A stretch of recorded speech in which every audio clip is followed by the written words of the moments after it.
apoio da luta dos trabalhadores contra a reforma da Previdência, contra a reforma trabalhista e contra a terceirização do serviço da atividade fim no Brasil. Eu quero chamar aqui o companheiro Luiz Inácio Lula da Silva. Luiz Inácio Lula da Silva.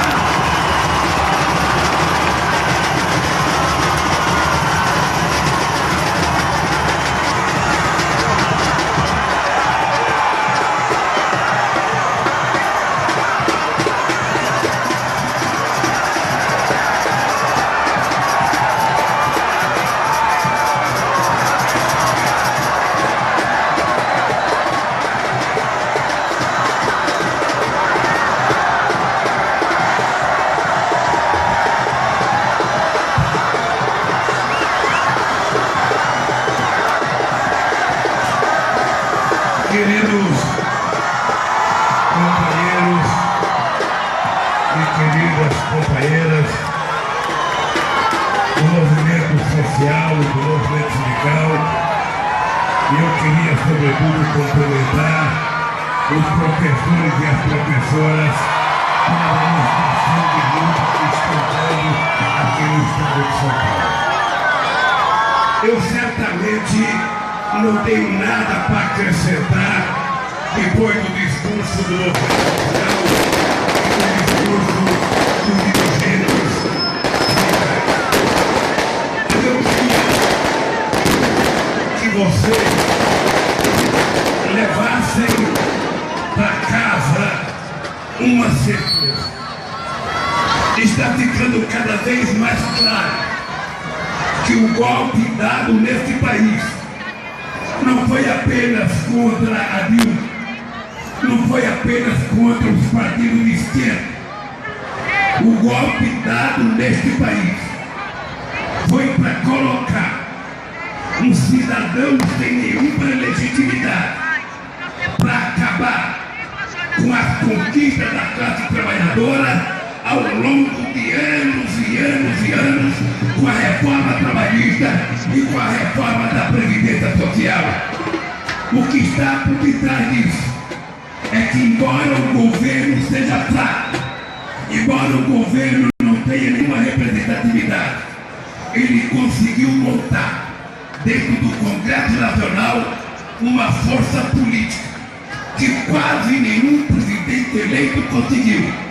E toda essa força política está predestinada a tentar impor goela abaixo da sociedade brasileira uma reforma da aposentadoria que vai praticamente proibir que milhões e milhões de brasileiros consigam se aposentar, que vai fazer com que os trabalhadores mais pobres desse país, sobretudo os trabalhadores rurais desse Nordeste, passem a receber metade do salário mínimo, sem ter noção do que esses trabalhadores representam na economia das pequenas cidades desse país.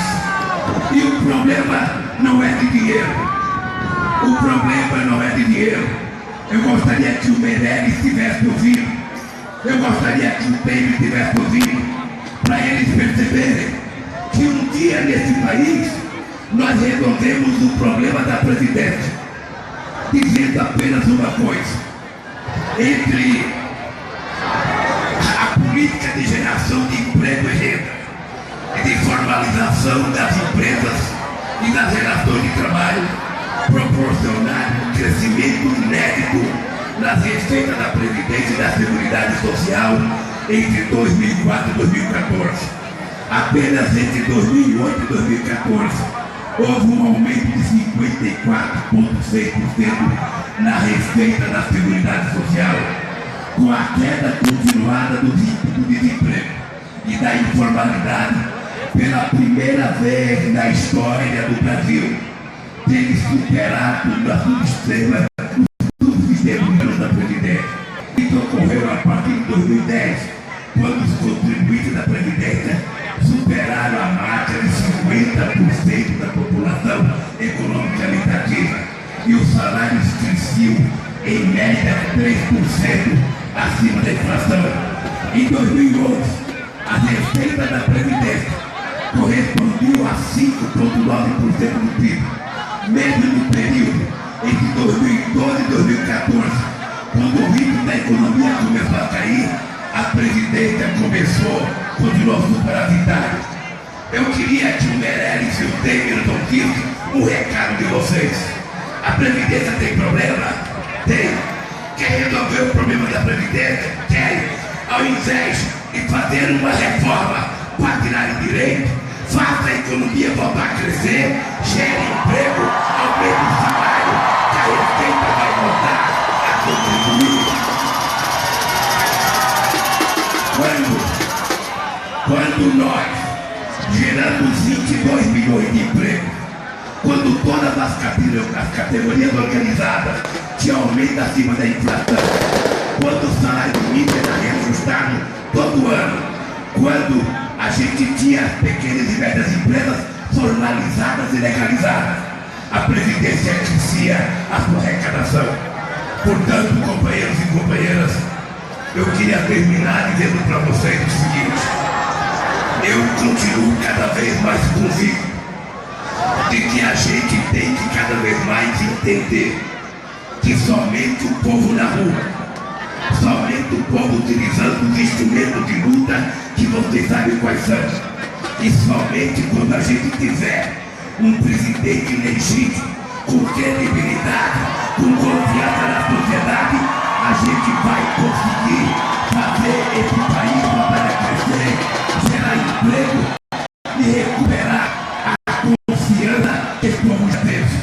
Eu tenho dito todo santo dia que nós provamos que os pobres não eram um problema nesse país quando a gente conseguiu incluir o pobre no orçamento da União.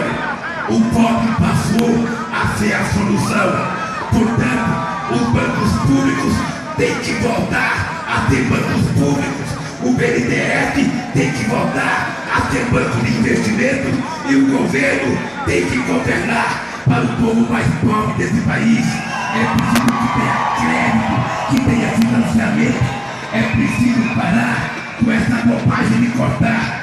É preciso parar com essa bobagem de vender as nossas empresas estatais. Estão desmontando a indústria naval, estão desmontando a indústria da construção civil, estão desmontando a indústria de óleo e gás, porque quem não sabe governar só sabe vender. O Temer, ao invés de ser presidente, poderia ser diretor da estatal comercial para vender o que era dele e não vender o patrimônio do povo brasileiro. Portanto, companheiros,